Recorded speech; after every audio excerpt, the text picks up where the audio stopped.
¿Cómo están? Bienvenidas, bienvenidos al escenario del poder. Comienza Stock disponible por Vía X.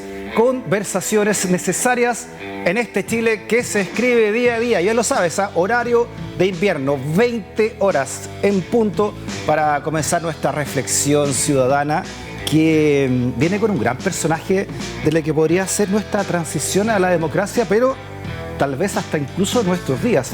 Se trata de este caballero. Yo creo que ustedes ya han escuchado la palabra, el poder, ¿no? En manos de Enrique Correa, que es una biografía, como dice, precisamente sobre esto, sobre el poder que tejió Enrique Correa y su empresa Imaginación detrás, en el lobby, ¿no? Detrás de las cámaras, pero con una telaraña muy, muy potente, que durante 8 años de investigación estuvieron desmenuzando los periodistas Javier Ortega y Andrea Insunza, presentes en el Living Ciudadano. ¿Cómo están? Bienvenido. Hola, Javier, bienvenida Andrea. Muchas gracias. Gracias. Hace tiempo que no los veía también.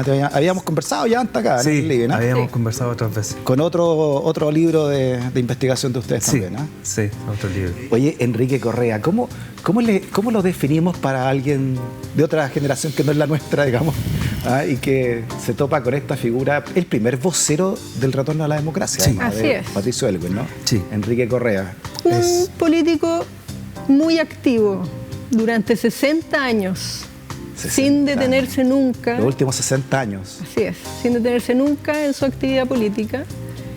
Un político que sirve para mostrar cómo ha cambiado de manos el poder.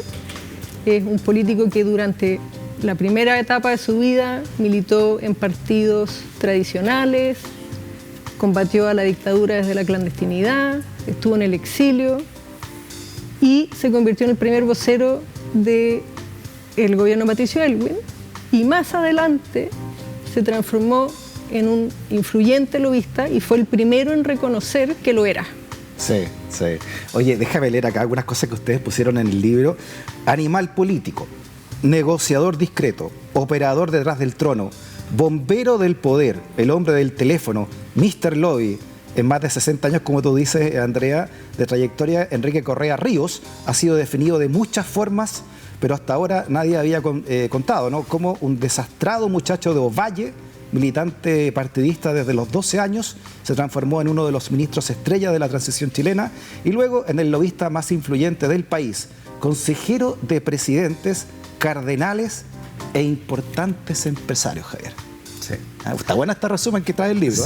Sí, es un resumen más o menos certero, porque Correa, lo que nosotros queríamos hacer en el libro en parte era mostrar los últimos 60 años de la política en Chile a través de este personaje, porque lo decimos nosotros, Correa es como Forrest Gump, está en todas, pero con poder. Forrest Gump con poder. Porque, o sea, la iglesia tiene mucho poder, y Correa está metido, es seminarista.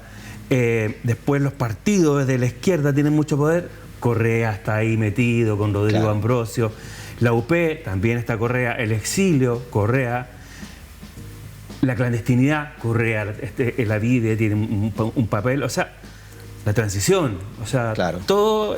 Y después cuando el poder pasa, como decía Andrea, desde las instituciones formales a las lógicas del mercado y el empresariado, Correa ya está reinventado como lobista. Sí, bueno, claro, esto es una biografía sobre el poder, pero todo tipo de poder, entonces el poder con mayúscula, ¿no? No solamente político, también económico y, como tú dices, también eclesiástico. De hecho, ¿no? El propio Correa hace una definición en algún momento cuando está empezando este tránsito entre la política formal, como la define él, el poder formal y el poder real. Y él en ese minuto dice que es muy importante que el poder real esté donde está el poder formal. Pero en los hechos sabemos que hay mucho poder real en circuitos extrainstitucionales.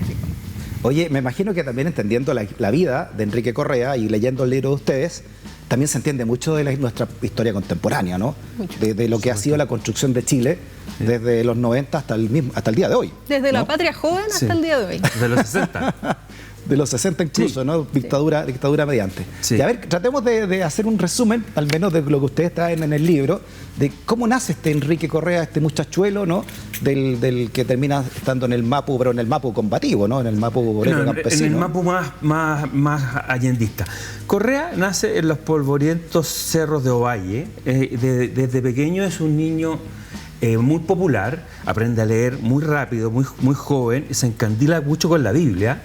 Una persona muy importante para él es su madre, que le inculca una profunda fe católica, pero orientada a lo social. La iglesia católica enfocada en los más pobres. Esa es la iglesia que inspira a Correa. Y Correa de pequeño le gusta la política. ¿Ya? Y él entra a la Juventud de Estudiantes Católicos, que es un movimiento apostólico que es de la iglesia, pero de la iglesia más progresista, pero que en el fondo es un movimiento político. Claro. ¿Ya? Y ahí él empieza a tejer sus primeras habilidades como político. Una de las grandes habilidades de Correa es conversar, el cara a cara. Es un gran seductor.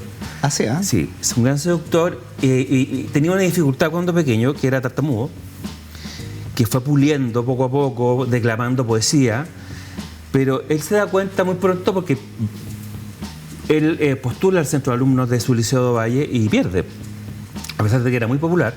Y él se da cuenta muy pronto de que lo suyo es la trastienda, es el cara a cara. Perfecto. ¿Ya?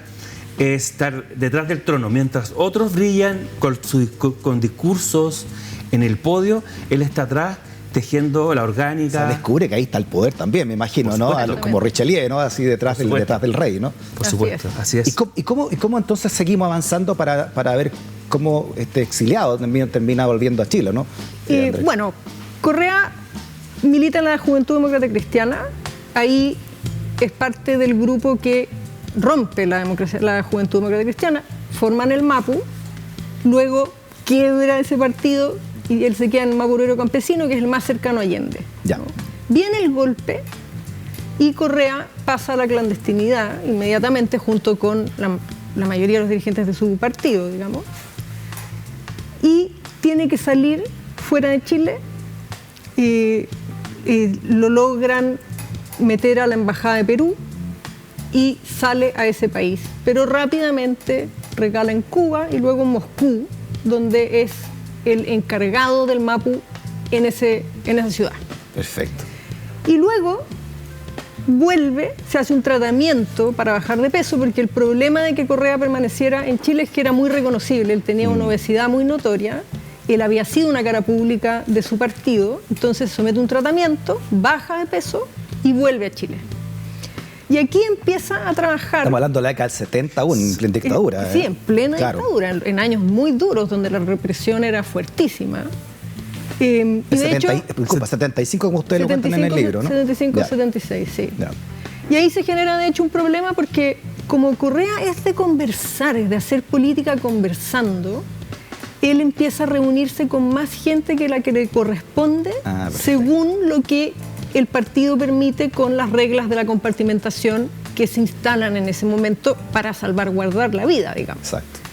Y además, él entra a Chile con su pareja, pero inicia una relación paralela con otra mujer, ambas son militantes del Mapu, y rompe las reglas de la compartimentación también en ese caso.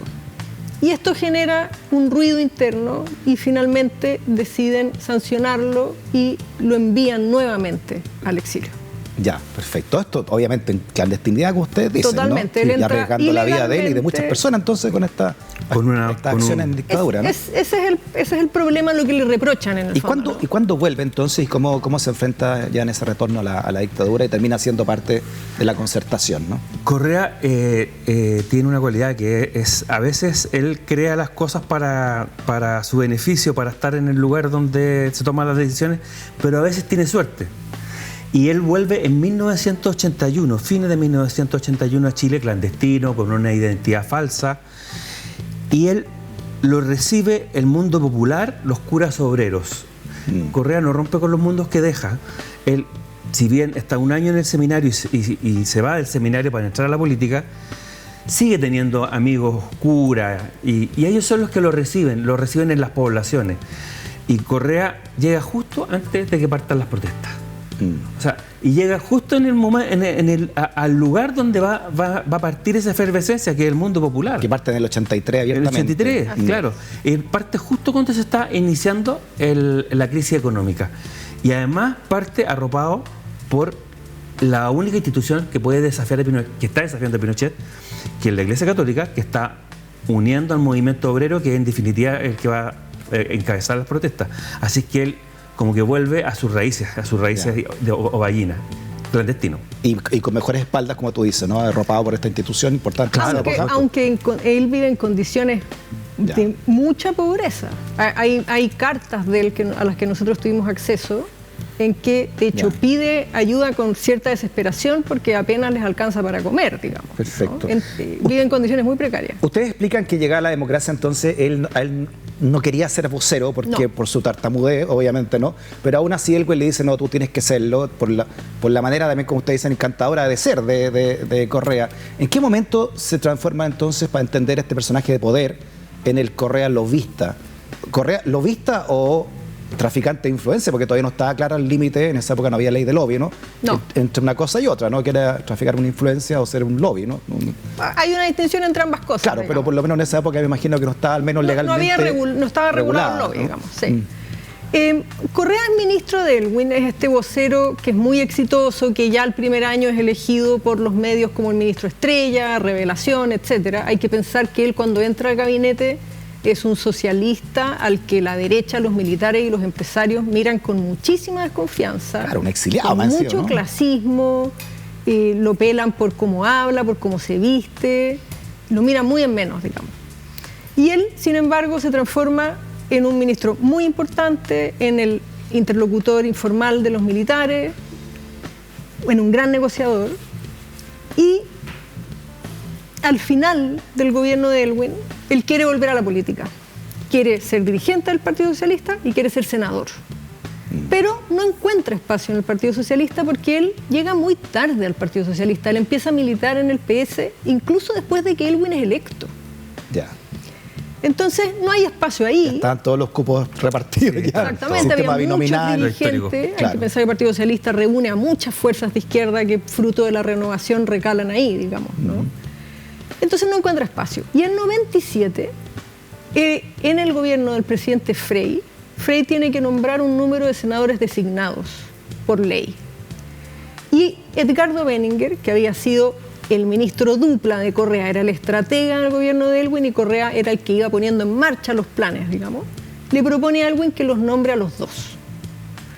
Pero en esa época se rumorea, a raíz de la amistad de Correa con Andrés Pérez, que tienen una relación sentimental, cosa que Correa ha negado, y nosotros así lo consignamos, digamos. Pero en esa época se rumorea eso, y eso basta para que Frey, en un país que es muy conservador todavía, vete ese nombramiento. Por eso vetaron a Correa, porque supuestamente tenía una relación homosexual con... Así es, en un país todavía muy conservador, muy homofóbico. Ahora, eso terminó entonces empujando a Correa al lobby. Exactamente, él no elige ser lobista. Él, a raíz de esto, decide retirarse de la política formalmente. Él anuncia que se va de la política, a pesar de que él también ha dicho que nunca la dejaría, que él va a ser político hasta el último día, digamos. Ya. Pero formalmente anuncia su privatización. Oye, veamos una parte de un texto y me cuenta, Javier, cómo fueron esos primeros años entonces, ¿no? Y cómo se mete en el mundo del poder, el poder real, ¿no? Enrique Correa. Esto viene en el libro. La misión de Imaginación, por la naturaleza de su función, ha sido de representar los intereses de clientes que muchas veces combaten la regulación y las alzas impositivas. Y aunque algunos consultores que trabajan o han trabajado con Correa aseguran que la firma no acepta clientes si estos no están dispuestos a flexibilizar sus posiciones para llegar a acuerdos con el Estado, admiten que eso no significa que las empresas renuncien de antemano al premio mayor. Dice, no ceder. Durante esos años, en Imaginación se jactaban de votar impuestos. Ese 2003, de hecho, el del tabaco no fue el único caso. El mismo proyecto de ley enviado por Lagos proponía subir los tributos a los alcoholes desde 27% a 28% en el caso de los licores, piscos y whisky, de 15 a 19% para el vino y la cerveza. En este caso, Imaginación fue contratada por la industria viñatera, encabezada por Rafael Glissasti, el viejo amigo mapucista de Correa y uno de los dueños de la viña Concha y Toro, quien ya en democracia había vuelto de lleno al redil empresarial. A los viñateros se sumaron los pisqueros, SU, de la familia Luxich, y otro de los clientes de Imaginación tenía intereses en todos los casos, pues poseía cervecerías, viñas y pisqueras. Y además, como ustedes lo cuentan en el libro, Enrique Correa se hizo muy cercano al patriarca Luxich, a Luxich Avaroa. Avaroa, sí. Oye, interesante, ¿no? Cómo se convierte entonces en una pieza maestra entre el poder político, la concertación en ese momento, y el poder económico importante, ¿no? Él es un puente entre el poder económico y el poder político. Es interesante el fragmento que tú leíste porque aquí hay un tema que es bien central, que Correa siempre se ha identificado con la centroizquierda. Él ha apoyado a candidatos de centroizquierda y ese es su tribu, ¿ya? Pero no tiene problemas como Lobista y su empresa Imaginación en el año 2003 en apoyar a las empresas en votar alzas de impuestos durante el gobierno de Lagos, alzas de impuestos que van a servir para financiar el Plan Auge y el Plan Chile Solidario, que son emblemas de la izquierda. O sea, exacto. Eso es bastante contradictorio, porque con eso ibas a financiar dos políticas redistributivas, que al final no se logran financiar de esa manera, se logran financiar con un aumento del IVA. Con un aumento del IVA, ¿cierto? Sí. Claro. Así que eso nos lleva a la pregunta que deja abierta este libro, ¿ya? ¿Es Correa de izquierda o no es de izquierda? Claro, y al final, ¿qué es lo que es la izquierda hoy día en Chile? Si te das más en la profunda, a raíz de personajes como Correa, y cómo lo hizo, ¿no? ¿Cómo lo hizo Andrea para votar estos impuestos, votar con B larga, ¿no? En ese caso estamos hablando del gobierno de Lagos, cuando los impuestos correctivos no eran tan conocidos y no se comprendía tanto cuál era su función. No fue tan difícil. Ellos lo que hacen es básicamente buscar parlamentarios en las zonas donde estas industrias son fuertes y concentran el lobby en ellos, ¿no? Van con una serie de argumentos. ¿Solo persuasión? ¿Solo argumentos? ¿Cuál era el modo operandi de Imaginación ahí? Nosotros no encontramos transacciones, digamos, que fuesen condenables en términos de irregularidades o cosas por el estilo. Esto es mucho más sutil. Es mucho más sutil, digamos. No es Marta y Sassi en el caso de la ley de pesca. Perdón, no estoy hablando de ese tipo de corrupción, estoy hablando de que en esta época tampoco había ley de financiamiento de partidos políticos ni de campañas políticas. Entonces, te pregunto si también había, por ejemplo, y pensando en el mundo de izquierda y enfrentado al poder económico, como lo vimos con SQM y como lo vimos con Penta, y como lo seguimos viendo hasta el día de hoy, de alguna manera. Hubo también a eso, ¿no? Correa, ¿algún tipo de manejo de eso? Correa, como te decía, Correa es un puente entre el poder económico y el poder político. Correa ha aconsejado a empresarios cercanos para que financien a tal o cual candidato. Son todos candidatos siempre de centro izquierda. Correa cumple roles paralelos. Es que eso es clave. Sí, pues claro. Ese financiamiento que este personaje consigue para los partidos al cual él alguna vez también representó, ¿no? Sí, incluso más que partido, nosotros fuimos reporteando y descubriendo que esto se va cambiando. Al comienzo se financia a los partidos y los aportes son para los partidos, digamos, sus jefes que ellos reparten, y con los años los empresarios ya empiezan a entregar aportes específicos a algunos candidatos. Y Correa es una de las personas a las que algunos de estos empresarios le preguntan su recomendación sobre a quién apoyar o no. Estamos hablando de aportes legales. No siempre le hacen caso. Tenemos, por ejemplo, casos en que Correa hizo recomendaciones que los empresarios no aceptaron. Una vez Guillermo Luxich, por ejemplo, y con el que tenía una relación muy cercana. Guillermo Luxich le dice, no, esa persona no, porque esa persona solo vota en contra de nosotros, digamos. Ya. Oye, ¿ven ustedes aquí un tipo de nexo o comparación con Luis Hermosilla? La manera en cómo dice, por ejemplo, hagamos esto y la recompensa esta otra. Vota por este y... Nosotros no encontramos evidencia de tráfico de influencia al estilo de Hermosilla, porque Hermosilla es bastante, ¿cómo se llama?, evidente. Le pesquisaron su celular y Hermosilla se jactaba de ser, de ser cercano a Chadwick, a Piñera. Correa es mucho más... Ya, pero movió también votaciones. O sea, voten a favor de este, voten a favor de esto otro, dentro de su mundo, y eso le dio poder también, me imagino. Claro, pero no... Repito, en una época donde esto no era ilegal, Sí. no había legal, no estaba la ley de por Claro, medio. pero aún, en digamos. ese sentido lo que tú necesitas, Imaginación tiene una manera de afrontar estos temas, digamos, o al menos los que nosotros reporteamos. Ellos lo que hacen es que las empresas dicen, nosotros no queremos que suban estos impuestos. Ellos ven dónde están instaladas estas empresas, se dirigen específicamente a los parlamentarios de la zona con argumentos tipo, va a haber problemas de empleo, en fin, ¿no? Esto va a afectar su zona, usted va a tener problemas, ¿no? Porque los trabajadores le van a reclamar a usted por haber apoyado este impuesto, por un lado, ¿no? Y por otro lado, ellos tienen otros parlamentarios que son más cercanos, con los que van conversando indicaciones, cambios. En este caso no fue necesario, en este caso sencillamente los impuestos se rechazaron, en eso fueron clave en esa época el senador Jorge Pizarro en el norte, por ejemplo, y el diputado Patricio Walker en esa Jorge época. Pizarro, que sabemos que uno de sus hijos incluso fue condenado por caso CQM, ¿no? No recuerdo si fue condenado, pero Sí, estuvo uno de ellos, uno de los dos. Sí. Oye, ya veamos en qué está hoy Enrique Correa, ¿no? Después de todo este vía crucis, ¿no? Desde la izquierda hasta el poder económico, lo traen también ustedes en su libro. Dicen, con el paso de los coroneles a un segundo plano, de los coroneles de la UDI, por supuesto, y el retiro de Lavín de la política, Correa perdió influencia en el principal partido de la derecha, cuya conducción pasó a manos de una generación más joven. El recambio quedó en evidencia en 2022 con la llegada a la moneda de Gabriel Boric y el Frente Amplio. Correa no solo le sacaba más del doble de edad, para la nueva camada el lobista resumía todas las impurezas de la política que ellos se habían propuesto jubilar. Para el Frente Amplio, Correa es el símbolo de la componenda y desde un principio marcaron distancia con él, apunta un asesor del gobierno de Boric entrevistado para este libro. Y además señala que la renovación generacional en el mundo empresarial también ha operado contra Correa, que en noviembre de 2024 cumplió 79 años. Con las muertes de Andrónico Luksic Avaroa y de Guillermo Luksic, más el retiro de los negocios de su hermano Andrónico en 2023, la relación de Correa con este grupo perdió intensidad.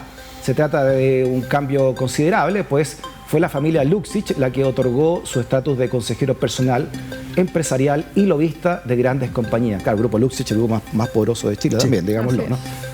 Interesante esto, el cambio generacional, cómo está afectando también a él, a Correa y a su empresa completa, a Imaginación completa. Imaginación, sí. Pero imagino que también hay nuevos periodistas u otras personas más jóvenes también que se han ido integrando. Sí, pero Imaginación tuvo una crisis bastante fuerte en la década, a finales de la década pasada, que tuvo que vender algunos activos, porque lo que pasa es que Imaginación no es una empresa para ganar dinero. Eso es clave. Imaginación es una empresa hecha a imagen y semejanza de su fundador, Enrique Correa. Es una empresa hecha para que Enrique Correa esté en el lugar donde se toman decisiones. Yeah. A través de Imaginación, Correa hace favores políticos, hace favores personales, le paga una encuesta a algún candidato. O sea, es una empresa que le da el beneficio de la excusa para poder seguir haciendo política y seguir siendo influyente. No es para ganar dinero. Y eso en un momento le pasó la cuenta a Imaginación y tuvo que vender activos, tuvo que hipotecar una casa que tenía. Ah, sí, o sea, la influencia es mi sueldo, como diría Claro. Correa no es una persona que se mueva por el dinero. Ya. Oye, ¿se podría entender que ustedes la concertación como tal, sin un personaje como Enrique Correa detrás? En esta tarea de unir, de juntar, mira, de puentear. Es interesante eso, Freddy, porque la concertación, en un sentido, repara el quiebre del que Correa es responsable, junto a otros, cuando se va de la Juventud Demócrata Cristiana y forma el MAPU. Esa es una época en que el mundo cristiano y el mundo izquierda se separan.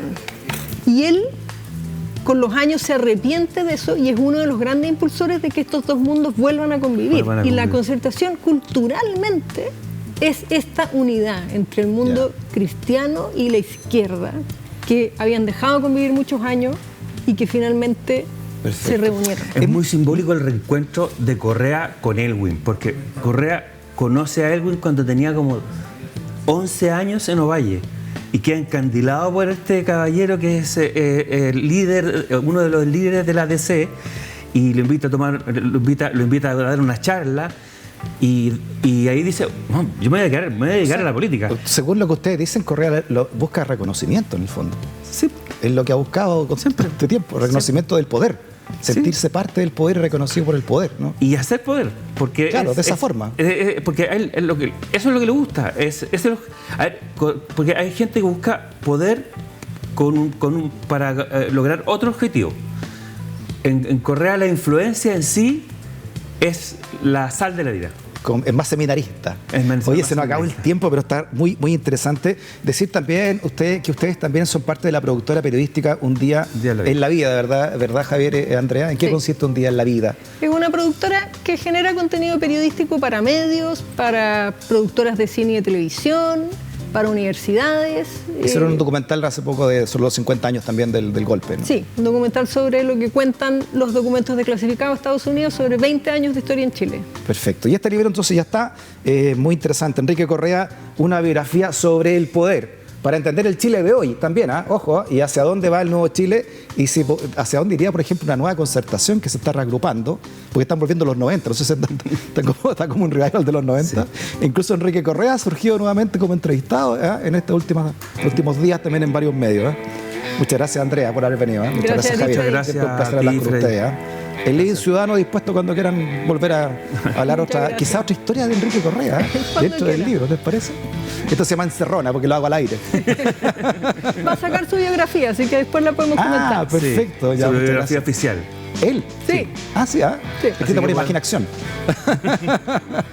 Muchas gracias, que esté muy bien.